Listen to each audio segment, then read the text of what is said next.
in June. Cohen said supply issues have increased current waits to a week in some cases. North Carolina reported a high of nearly 1,000 coronavirus hospitalizations on Tuesday. For more news with a Catholic perspective, visit EWTNnews.com. Women of Grace with Johnnette Williams starts now.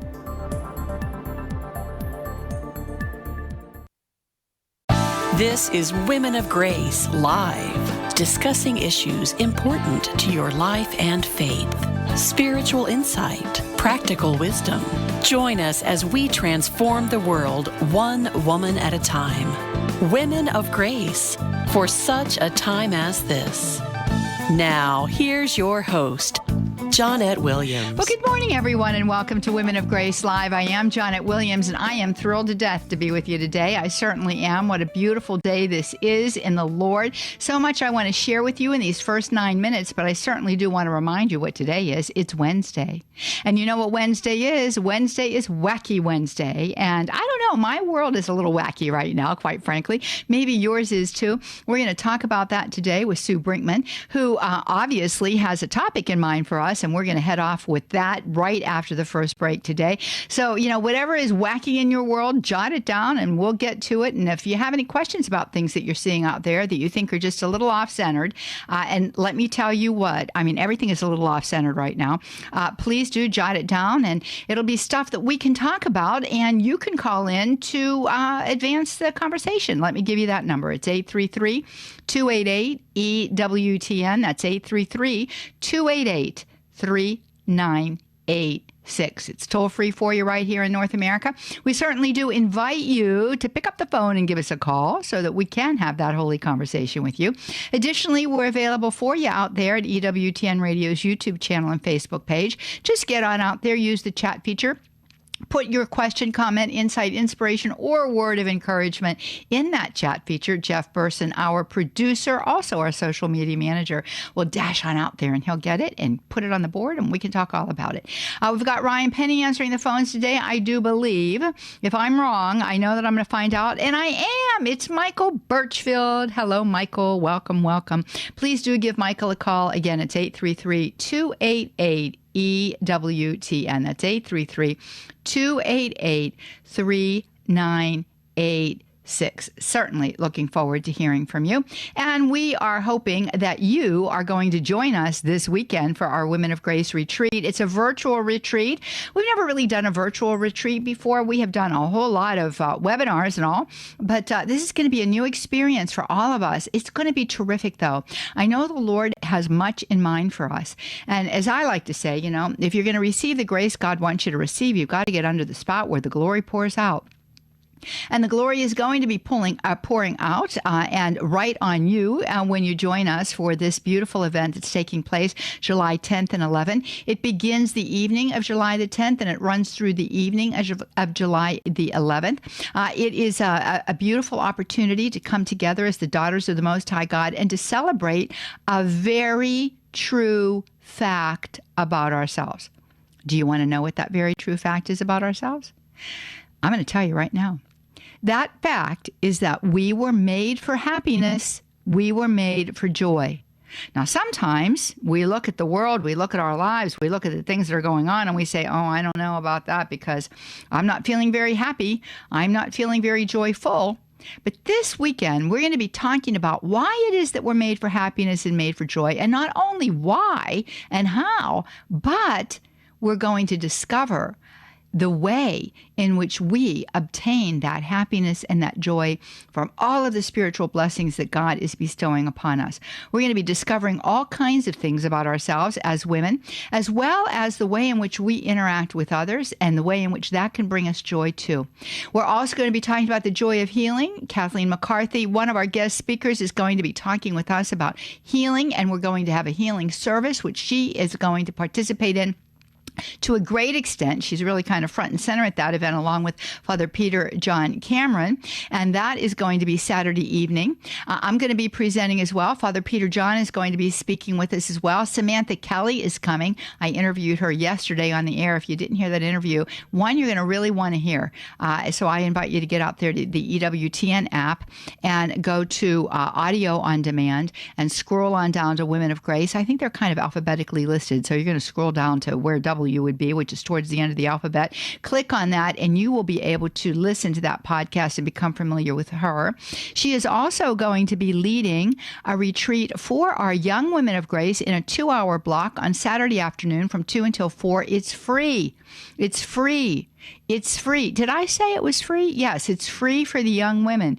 And so we certainly do want for you to gather together your daughters, your nieces, your granddaughters, the girls that are in your youth group, the girls that you teach perhaps, the young ladies in your neighborhood, the young ladies in your parish community. Gather these young ladies together individually or in a group and participate in this beautiful opportunity for them to discover who they are and how to find balance with regard to who they are in this our day and time. I think it's going to be a very important, very timely, and very formative opportunity for them. All of the information is available for you out there at our website, womenofgrace.com. Just get out to womenofgrace.com. That's Women of Grace, all one word, plural on the women. Womenofgrace.com. In the slideshow, the very first slideshow that comes up there is about the Young Women of Grace event. The second slideshow is about the women's event. They are all hyperlinks. So you click on both of those. It'll take you to a landing page. You can register right online. You can also read about what the topics are, when the speakers are going to be there, because the schedule is posted for you there as well. So we're really, really looking forward to all of that. So I wanted to get that out there. You know, I'm probably going to be telling you about it again in our broadcast, but it's womenofgrace.com. 833-288-EWTN. That's 833-288-3986. That's the way that you can join us right here on Women of Grace Live, where we love to have that holy conversation with you. A Wacky Wednesday with Sue Brinkman. She's coming up right after our break in a couple of minutes here. But I did want to share with you something about my prayer time this morning. I like to talk with you about these things because I think it's really important for us to, examine what it is that God is saying to us in our own private personal prayer, but saying to us through others. And, I'd love your insights on this if the Lord moves you to share. But this morning, when I woke up, I was very well aware of the fact as I was going through the morning prayer that today is a gift. It was talking about rejoicing in the Lord and rejoicing in the day, and that the dawn was bringing us a new day. And I was thinking about that, and I thought, we talk about what every day of life that we have is a gift, right? We say that, right? But do we treat every day as a gift? And that's the question I was asking myself. Okay, so you can acknowledge intellectually, Johnnette, that every day is a gift. Every day of life is a gift from God. But what is your response to that gift? How are you treating those 24 hours? Are you treating them as something precious that God is entrusting to you? And are you unwrapping that gift? Now, sometimes the gift of a day comes in all kinds of sizes and shapes, and it comes packaged, in different forms. It even comes wrapped in different kinds of wrapping. Sometimes it's very joyful and bright and sunny. Sometimes, it's a more subdued tone. Sometimes it might even be, in shroud-like colors. But nonetheless, in every day and for every day, God is giving something to us. What is our response to that gift? It's one of the things that I was thinking about today in light of this day that God's given to me and that He's given to you. What is our response to Him? Well, there's more to come on the other side of the break. As I told you, Sue Brinkman is with us. Very eager to get to Sue and very eager to get to your calls. So the phone lines are lighting up. 833-288-EWTN, 833-288-3986. Inviting you to join us right here on Women of Grace Live. We're going to be right back with you. Stay tuned.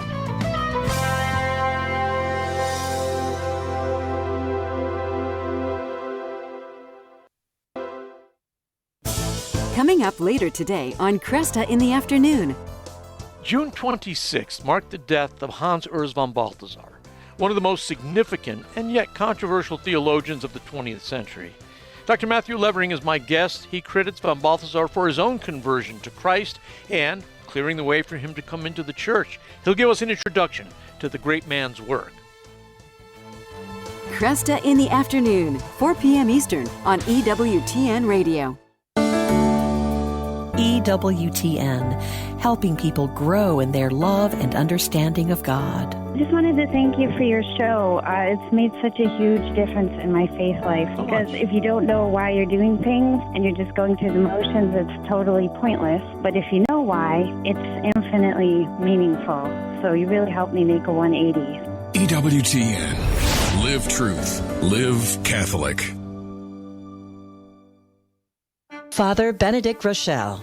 Some great people have shown respect for God. Can I read you a little quotation from Albert Einstein, who many times showed a great respect for religion and was one of the great admirers of Pope Pius XII for his stand against the Holocaust during the Second World War. Einstein wrote, "The fairest thing we can experience is the mysterious. It's the fundamental emotion that stands at the cradle of all true art and science. A knowledge of the existence of something we can't penetrate, of the manifestations of the profoundest reason and the most radiant beauty, which are only accessible to our minds in the most elementary form. It is this knowledge and this emotion that constitute the truly religious attitude." Oh my, so beautifully said.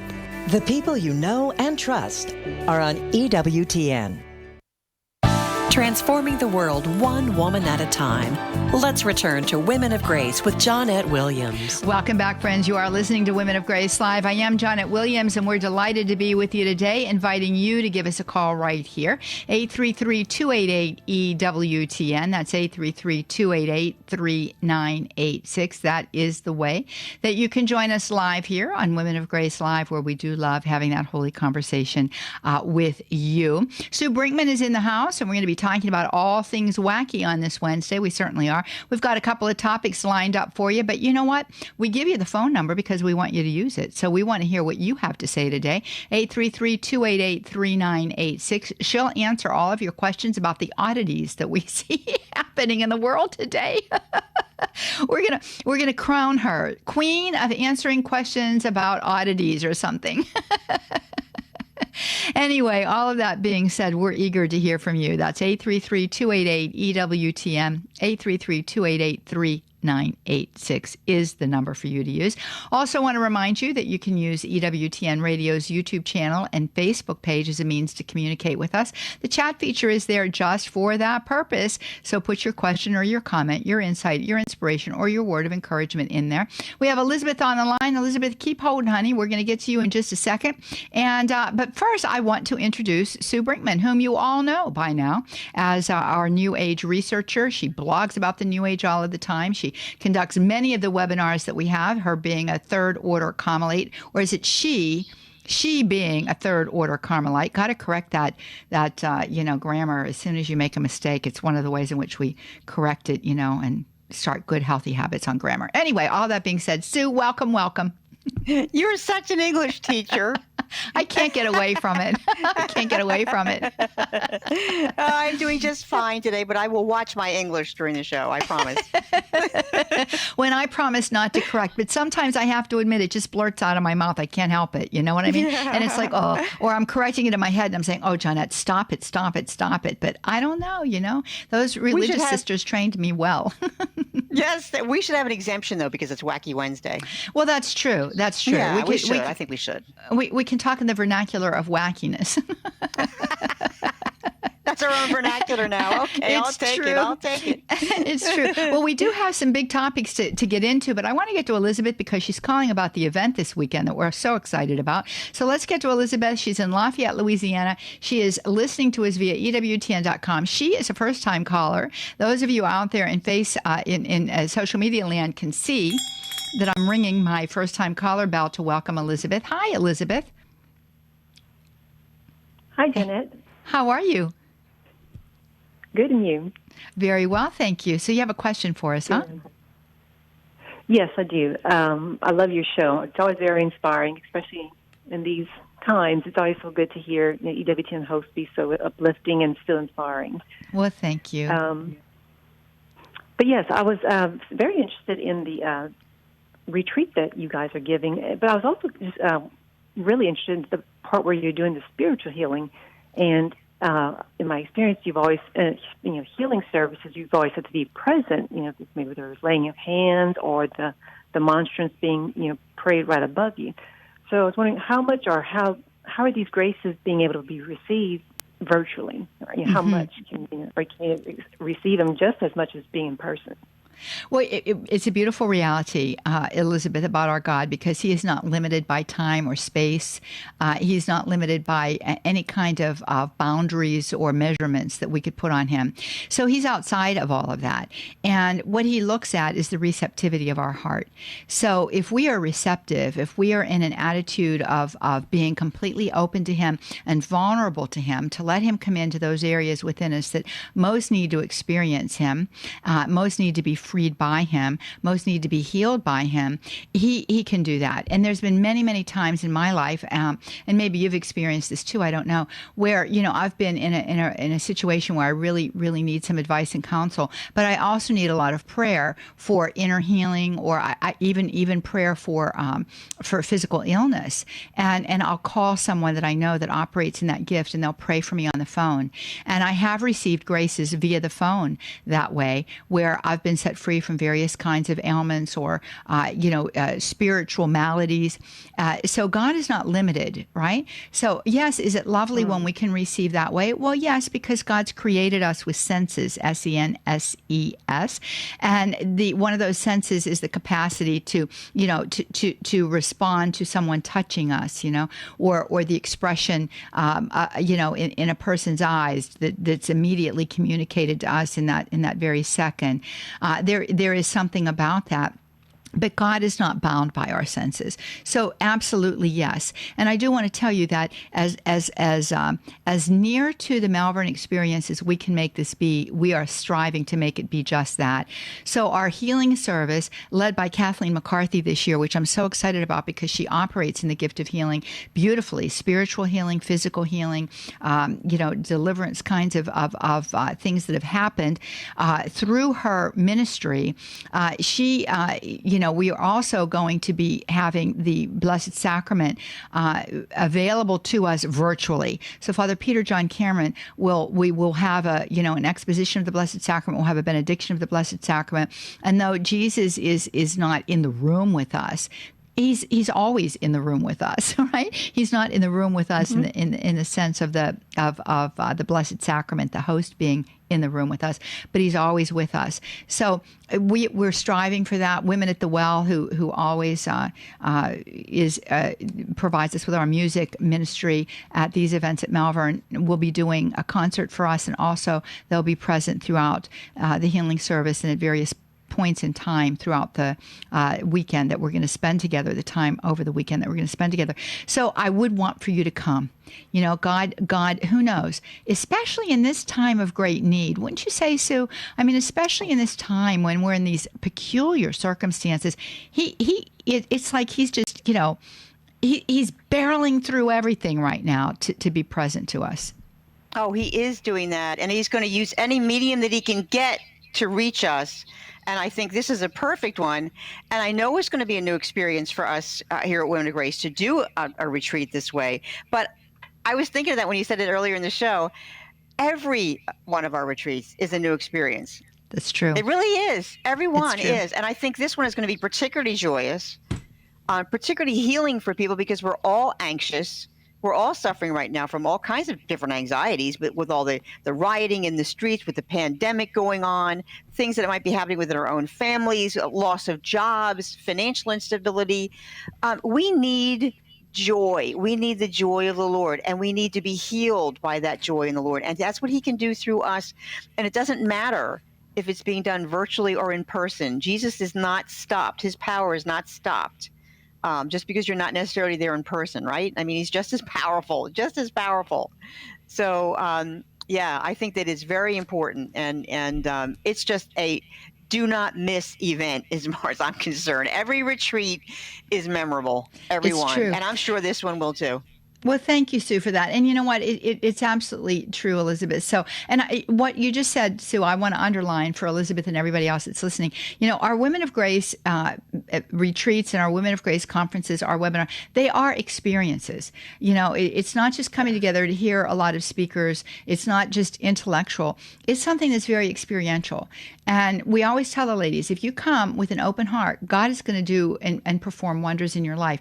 And we have stacks of letters from women, emails from women after these events are over, telling us how God impacted their lives. I know of women who have been healed physically, women who were not able to conceive, that conceived children. I know of individuals who have been set free from encumbrances of the emotions that they've had for numbers of years. I know women who have been healed on multiple levels, from psychological to emotional to the physical ailments that were caused by that emotional and psychological difficulty. Women who have been healed of sexual abuse. I mean, this is what goes on at these events, Elizabeth. And I think God in this time is going to use this. As a matter of fact, we've had several prophetic words about what it is that God is going to do at this retreat. So we're eager for it, and I'm hoping you can come. All of the information, once again, for you out there at womenofgrace.com. Second slideshow talks about the event for the women. First slideshow for the young ladies. And I don't think that you'll be sorry. So I hope to see you there, Elizabeth. I'm looking forward to it. I can't wait. Oh, good. Thank you very much. And give my best to everybody in Lafayette, one of my favorite cities to go to. I just love it there. Thanks, Elizabeth. Okay. Bye-bye now. Well, Sue, we've got topics here, but we've got Tatiana on the phone. 833-288-EWTN is the way that you can be with us. And she's with us via the EWTN app, and she has a question for you that I think you're just going to love to answer. So let's welcome Tatiana. First-time caller. She gets the bell rung, too. Hi, Tatiana. Hello, Johnnette. So happy to talk to you on the phone.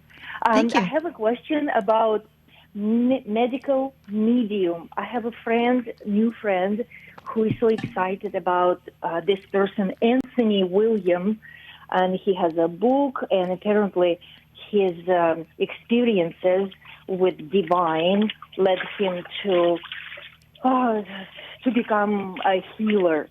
But he calls himself medium, and this is a little bit worrisome for me. Do you know anything about it? Well, I know Sue does. Go ahead, Sue. Yes, I do know about Anthony Williams.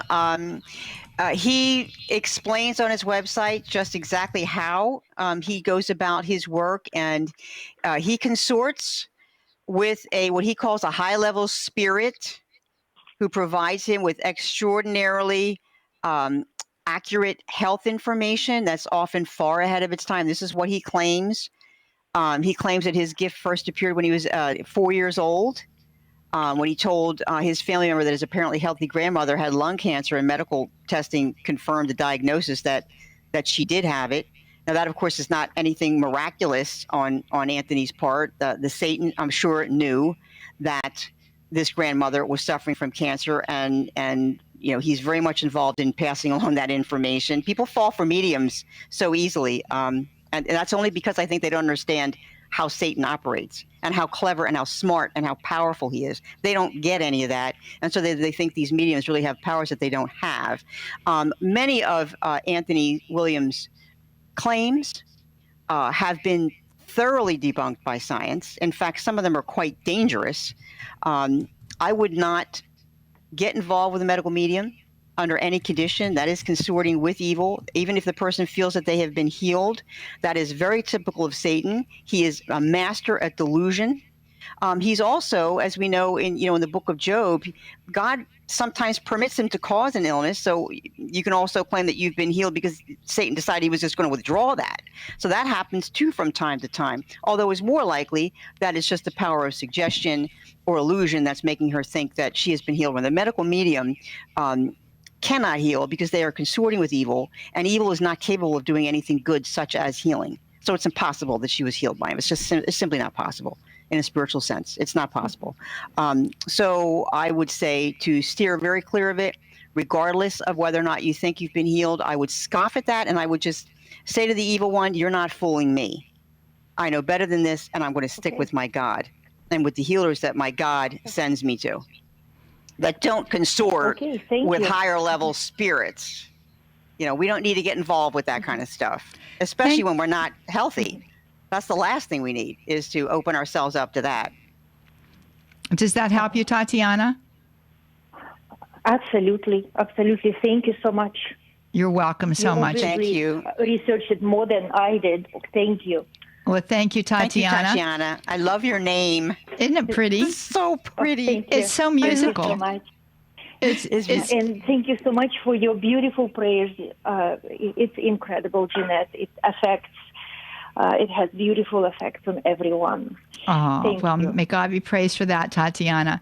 And thank you so much for your call all the way from Iowa today. 833-288-EWTN. That's 833-288-3986. That is the way that you can join us. Also, via EWTN Radio's YouTube channel and Facebook page. Chat features there for you for that very reason. So, you know what? Let's take a moment here because you know, Tatiana's question, I think, is a very important one, given the fact that we've got so many of these individuals out there that are using abominable means to seek to procure healing. And I say abominable because God tells us in sacred scripture that such things are abominations to him. So we can use that word.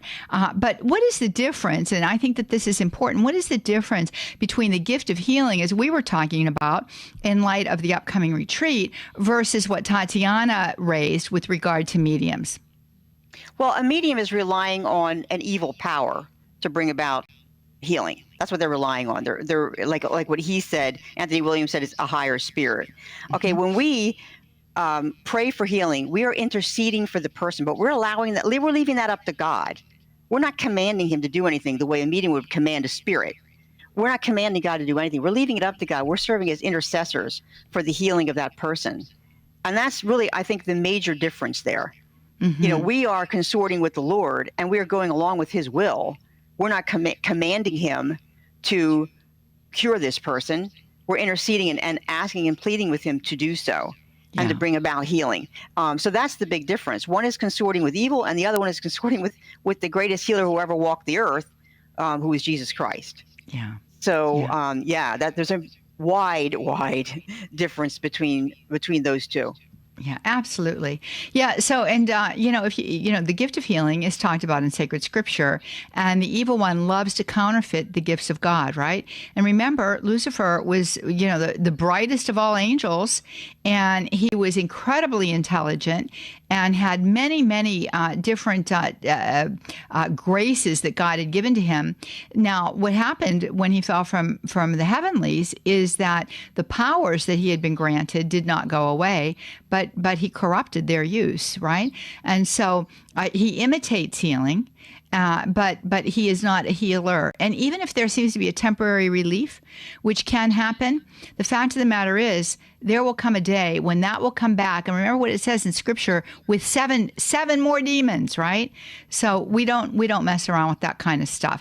Well, we've got a big topic coming up. We're going to be talking about some of these apps that are available out there for relaxation. And I don't know about you, Sue, but I am inundated with them. When these little advertisements pop up when you're looking at different things on the internet, or when you're looking at different things on your phone, that are really encouraging you to participate in these apps. So just give us a teaser. We've got about 90 seconds before we go to the break. So just give us a teaser for the topic. Be very careful. If you think that meditation is nothing but a warm bath, you are very uninformed. Bad things can happen, and bad things do, especially when you're not supervised. Mm-hmm. Well, there you have it. 833-288-EWTN. That's 833-288-3986. That is the way that you can join us live here on Women of Grace Live, where we do love having that holy conversation with you. Get out to EWTN Radio's YouTube channel and Facebook page and use the chat feature to get your question to us. We're eager to be back with you right after this break. Sue Brinkman in the house. It's a wacky Wednesday. What wackiness is going on in your world today? We want to know. Stay with us.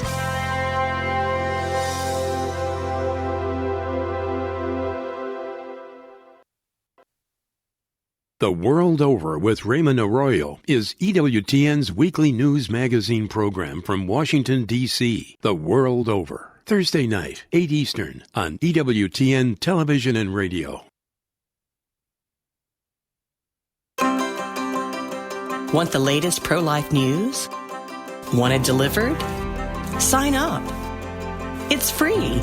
EWTN Pro-Life Weekly, your source for everything happening now in the fight to protect the sanctity of human life. New episodes delivered every week to your inbox. So if you really want to know, sign up today. Go to EWTN.com/pro-life today.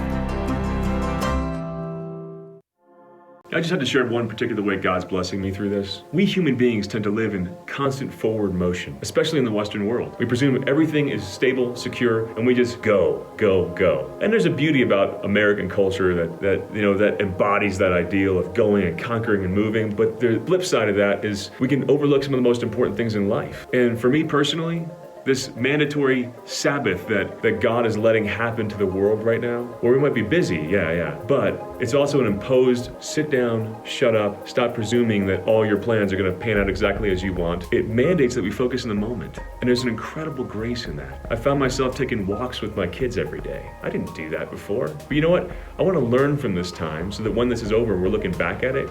I keep doing those things because this is the stuff that makes life beautiful. Don't overlook it in this time.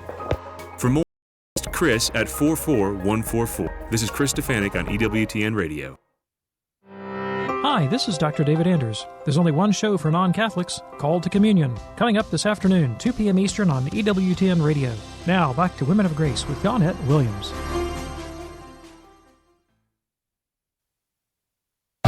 Encouraging women in their gift of authentic femininity.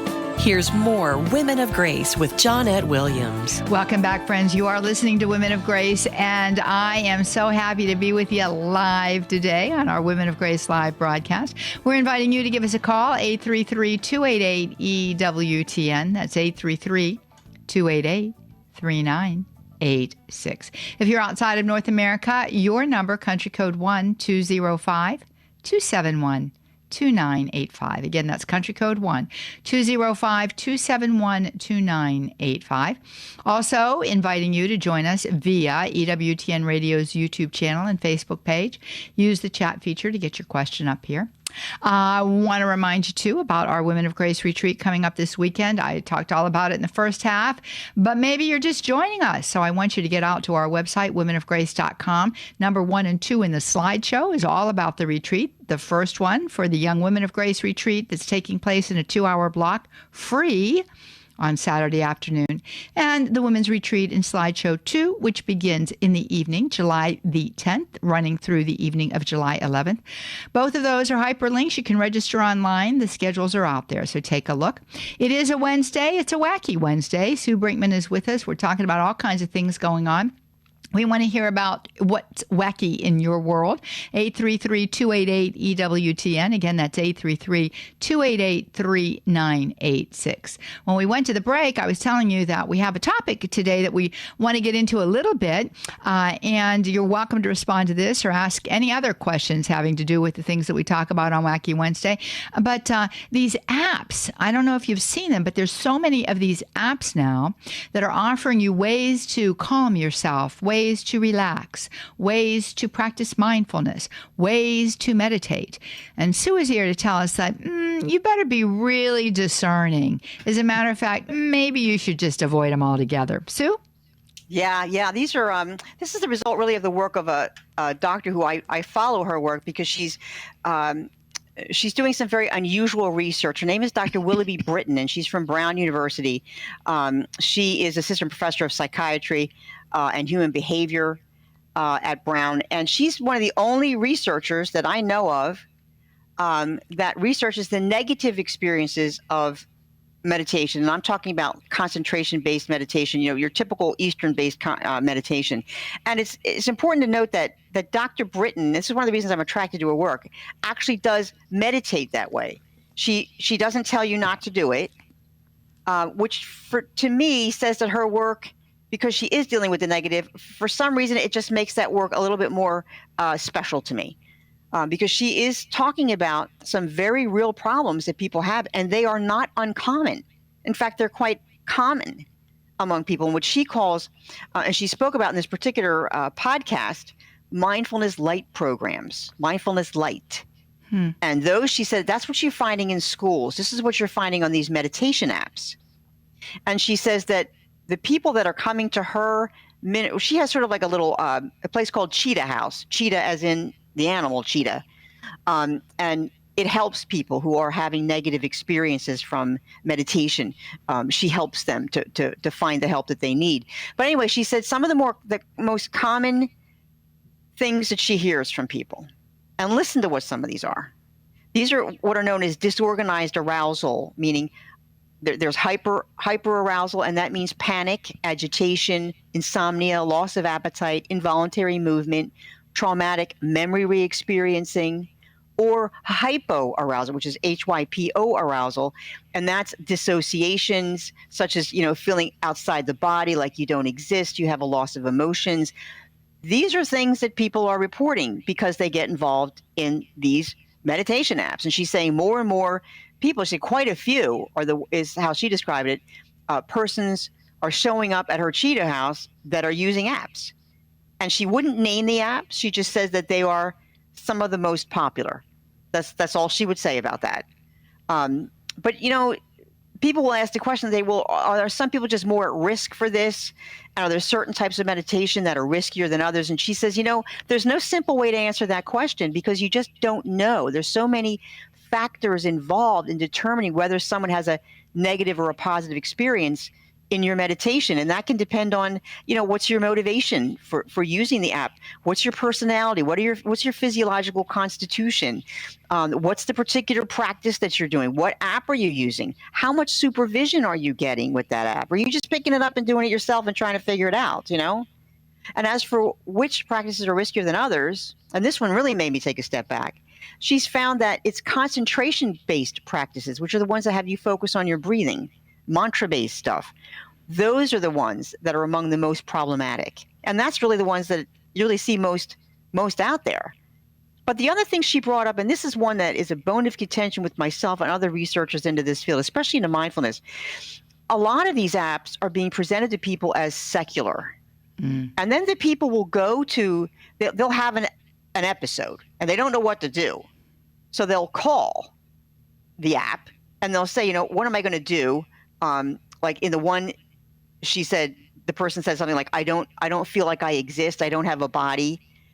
And they're being told, oh, don't worry about that. You're just having an insight into no self. I was like, well, wait a minute. What is no self? Well, no self is a Buddhist concept. It's pretty much, they don't believe in the existence of the soul. And that's a Buddhist concept. Now, why are they being told something secular, or it's being advertised as secular, and then once they get involved in it, it turns out that it's based in Buddhism, which all mindfulness is. Now, she said during the podcast that this is the typical bait and switch. It happens a lot, and she doesn't like it, and she's very much against it. And she said that's not fair to do the consumer. She said, when somebody calls and says, I'm having a problem, and the teacher says, oh, no, it's a normal part of the stage of this path. And the person says, well, look, I can't work. I don't feel anything from my children. This is not okay. And then to be told that it's part of the stage of the path that has to do with a religion, that's wrong. That's wrong. She said, a person should get to decide what's desirable for them and not have someone else's worldview or values imposed on them.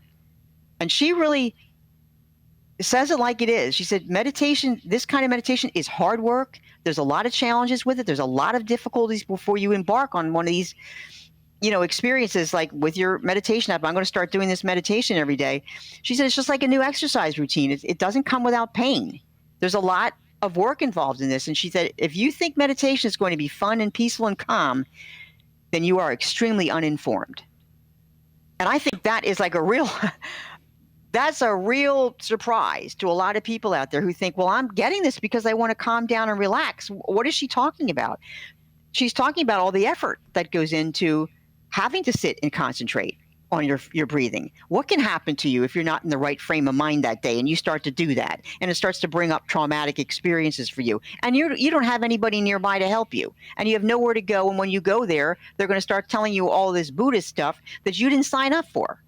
This is what's happening to people out there, and particularly with mindfulness. Mindfulness is being billed everywhere as secular, and it's not in the least bit secular. It could never be secular because it was born, if you will, in Buddhism. It's wrong. It's just wrong. Consumers need to be protected. Well, they do need to be protected, and one of the things I think that's very troubling about what you're sharing with us today, first of all, is kind of like it's a bit of a bait and switch, you know. So you think you're doing one thing, and then is switched on you, and you discover that you've been doing something differently all along. You don't think you're doing any kind of religiously oriented thing, but then it turns out that you are. But the other thing that really troubles me about this is the fact that, we today, I don't know what it is, if it's just a type of curiosity that leads people in these directions, but we won't spend that kind of time in growing our relationship with the Lord in true Christian meditation, or in true spiritual work, where we are present to God in adoration or something like this. But we will spend all of this effort in these other ways. And it's very clear how it is that can lead you away from prayer altogether, because there's so much time invested in that. There isn't any time left for prayer. You can't do both. And it sets up a cognitive dissonance anyway in your head. And one of them's got to go. And it's the prayer that goes. And this is one of the reasons why, we can go back to the evangelists of centering prayer, taking it all the way back to the 70s. And what we discover is that many of those individuals fell off the track completely. They're more Buddhist than Catholic, or, because there is a gradual indoctrination process that takes place by the very efficacy of what it is that you're doing. And so I'm glad that this doctor is willing to at least discuss that aspect of it, and to let people know people want a panacea. We want things easy. We don't want to, I just want to be calm. I just want to be calm. And they don't understand that the only true peace that we can ever have comes by way of our Lord Jesus Christ, his cross, and the graces merited through it. It's the only way. It's the only way. It is. And being a Carmelite, I meditate every day. I have to. That's part of my rule. And I come away from those experiences, not always. You always have days when you can't seem to string together two good thoughts. We all have that. But so many times you come away with a peace, and the peace that you have inside, Johnnette, is indescribable, isn't it? It's not just the quieting of the senses. It's much deeper than that. And it's because you have been consorting with God, with the Almighty. Right. And you're not just sitting there navel gazing at yourself, which is really what you're doing in this meditation. You're just blanking your mind and leaving it wide open to any influences that are out there that might want to just come in there and start influencing you. The mind is Satan's, that's his playground. Yeah. That's where he does all his work, is through the mind. And the last thing you want to do is be sitting there in an altered state when your will has been, muffled, and you're not able to really control things, and have him in there beginning to influence you and not even knowing that. This is the other thing with these altered states that you put yourself into. Or even discerning. Go ahead. Or even discerning. Is this because you're told to shut down, the analytical side of your brain. So you're not supposed to be evaluating what's happening to you. But the fact of the matter is that goes right against Scripture. St. John tells us in his epistle, test every spirit. Testing a spirit means that you've got to use the analytical side of your brain. So right there, it tells you that there is an inherent flaw in this, in light of the revealed truth of sacred Scripture. I want to get to Lois. It's a little off topic, but it's within the realm of things that we talk about on Wacky Wednesday. She is in Columbus, Ohio, listening to us via St. Gabriel Radio. She, too, is a first-time caller. Good morning to you, Lois, and welcome. Good morning. How are you, Johnnette? Doing Wonderful very well. Day. Yes, it is. It's the day the Lord has made. Well, I always get my daughter up, and I start every day by saying to her, "This is the day the Lord has made. Let us rejoice and be glad." That's right. Because Amen, that's all sister. we have right now. That's right. So yes, my topic is I called in because it's very distressing. And as somebody, I'm a Catholic Benedictine oblate on top of being the work I do. And so friends come to me when they have distressful situations. And my one dear friend's son committed suicide a year ago. And she has said to me that she has a friend who has that, quote, gift. And the gift lets her talk to her dead son. And, of course, all these things that are being brought up in the last year, right on target. So the person who, we'll call them a medium, okay, but the person who's dead supposedly takes over my friend's cell phone and is texting messages. And I've said to her, you used to be a Catholic a long time ago. Don't continue to follow this. But they're so upset because their dear son killed himself, and there's evidence that at the last minute he changed his mind, but too late. And she wanted me to go to this person too, and the person didn't like me. Imagine that. I gave her a rosary, okay? But I don't. You know what I'm saying? I don't know how to even begin to approach this with someone with their catastrophic loss, and no one is a believer in anything except, oh my, look at this, because everything seems to be this person, and when he died and he appeared, he was in a dark, dark, dark place, which I would call purgatory, hopefully. And she said, what can I do? And I said, well, you can do some Gregorian masses, have that said for him. And so she did, and then supposedly he was up to a creamy state. So I could go on about this because I prayed the rosary for her, but how do you help someone when they're in this type of situation? I don't know what to say or do. Well, I'm going to let Sue jump on in there. Yeah, it's very sad, and this is exactly how Satan operates. This is when he gets you when you're vulnerable, when you're helpless, when you're just consumed by grief. It makes you angry, but this is when he goes after people. And of course, he knows all this stuff. He's going to be right on point with different things that the son did or said, because he's there. Mm-hmm. He sees all this. He's been around observing mankind since Adam and Eve. I mean, he knows us. He knows how we act. He knows what we're doing, and he's watching us. I know it freaks people out to hear that, but he is. It's a fact. He's out there watching you. He knows exactly what you're doing, and he can feed this information so easily to mediums. Now, when he is appearing, has he ever appeared just to her, or was it always through a medium? Through the medium. Okay, because then right then and there, first of all, she is not consorting with her son. She is consorting with an evil entity that is masquerading as her son, because God tells us in Scripture in Deuteronomy 18:10 that people who consult spirits are an abomination to him. And God doesn't contradict himself, which means he is not going to facilitate this woman's son speaking to her. He's not going to do it. He's not going to do it. And her son doesn't have the faculties, because he no longer has the senses. He doesn't have the faculties to communicate with the material world. It doesn't work that way. Once you're gone, you don't have that. And the only way you can communicate is if a supernatural or a preternatural being gives you the ability to do so. Supernatural would be God. And what did we just say? God's not going to do that with a medium because he doesn't contradict himself. And his angels only exist to serve him and his will. So they're not going to do it. So the only other being that's got preternatural powers is a devil. And he can do it. He's got the power to do that. And he loves to do it, and he has the motive to do it, because he can turn that person away from God and toward a medium for all their answers in life. So, he's got the motive to do it. That's exactly what's happening to her. Now, we have a lot of blogs that you could read on our newage.womenofgrace.com and scroll down to ghosts. I want you to go to ghosts.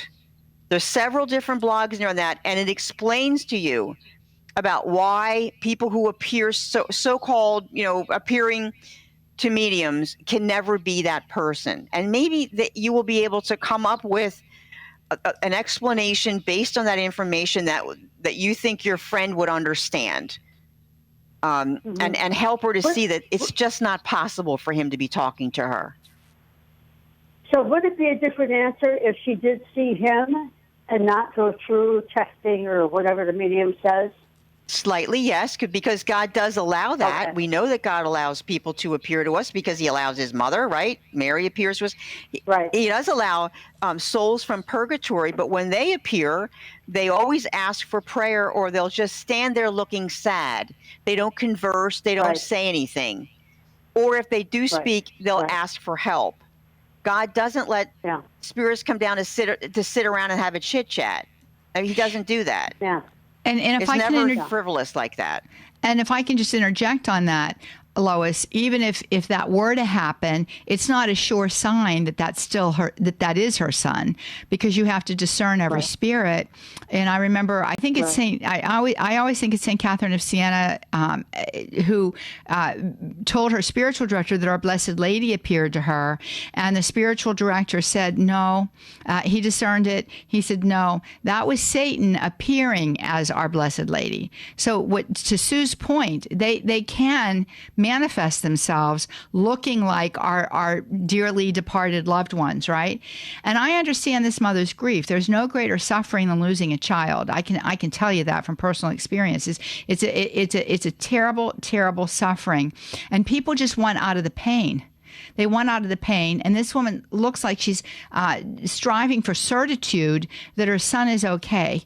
And this is where faith comes in. This is where you have to trust in the Lord. This is where all of those prayers and the Gregorian masses that you so wisely advised her to have said, all of those things go back to the moment that his soul was separating from the body, in that very moment when he changed his mind, perhaps, as you alluded to the fact. You know, it goes back to that moment for that soul to accept the Lord, right? And to cleave unto him. And our Lord never, never refuses a repentant heart. He told St. Faustina that he gives every soul 5 chances to say yes to him. 5. And even if a soul glances in his direction, he takes it for a yes. So these are the things that can bring her peace and hope. Not all of this hoopla that she's participating in that can actually provoke an ill effect against her, right, Sue? I mean, because then we become entrapped in the bondage of wanting to know more, and this spirit can prevail upon us. Absolutely, and it'll start showing up. Right. That spirit will start showing up in her house, and really lead her astray, and really start to influence her mind. That's and right. He's not influencing her mind toward good things. And he's always after destruction. He always wants to destroy. That's his nature. That's all he can do. He's nothing but hate. And he has a right to be there. Why? Because she's given him permission by her consent to participate. So she's playing with fire here. Truly, fire from hell. So thank you for your call, Lois. I hope that helps you. And we've just got 2 minutes left. I want to get to Matt. Matt is in Albany, New York. He's listening to us via WOPG. First-time caller. Welcome, Matt. And you've got a quick question, so I'm going to ask you to ask it quickly so we can get to an answer for you. Yes, I'd like to recap on what is generally Mother Angelica's audio clip here I just heard lately.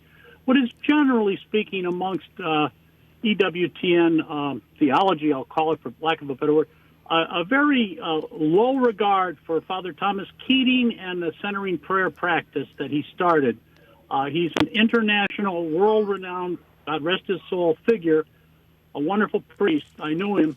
And what do you think about centering prayer?